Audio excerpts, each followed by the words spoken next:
যুবক যুবতী তখন মনের অবস্থা উথাল থাকে না পাতাল থাকে।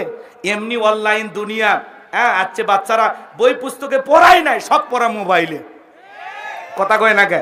এখন মোবাইলে পড়তেছে নাকি ভিডিও গেম খেলতেছে, না পাবজি খেলতেছে, নাকি অশ্লীল ভিডিও দেখতেছে, বাচ্চাটা পর্নোগ্রাফি দেখতেছে কিনা অভিভাবকেরা কি বোঝে? আজকে এগুলো দুঃখের বিষয়। আর আমাদের দেশে স্মার্ট বাংলাদেশ ঘোষণা করতেছি, সেই সময় আমরা বাচ্চাদেরকে স্কুলে শিখাইতেছি কেমনে ঘুমান লাগে। ক্লাসরুম হয়ে গেছে এখন বেডরুম। একটা মেয়ে ঘুমাইতেছে, বলে আমি ক্লাস 7-এর ছাত্রী, এখন আমি কিভাবে ঘুমাইতে হয় আপনাদেরকে দেখাচ্ছি। কথা কয় না?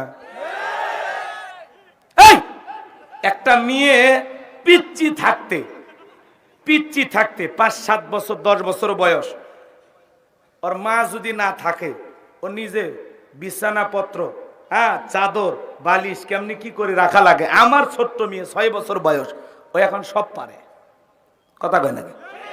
আজকে ডিম ভেজবের গেছে, যাই হ্যাঁ, ওর মা করছে না মা ফস করে ওই তেল ছিটে আসবে, কষ্ট পাবি। কয় না আমি ডিম ভাজবো।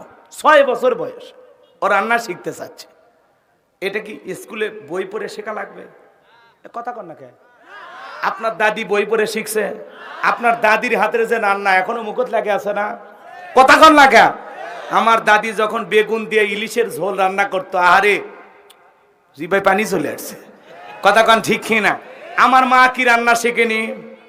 ওনারা বলতেছে না, এখন এগুলো দরকার আছে। শিক্ষা ব্যবস্থাকে ধ্বংস করা হচ্ছে। যেগুলোতে বাচ্চা কাচ্চা দুর্বল সেগুলো শিখান। ওরা এখন ডিম ভাজি শিখাবে, কেমনে ঘুমার লাগে, বিছানাপত্র কেমনে করা লাগবে, এগুলো শিখাচ্ছে। আবার ঘুমের পরে অনুভূতিটা কেমন হয়? কথা কয় না কে? হাই রে মুসলমান, শিক্ষার নামে আজকে আমাদের সন্তানদেরকে নিয়ে তামাশা করা হচ্ছে।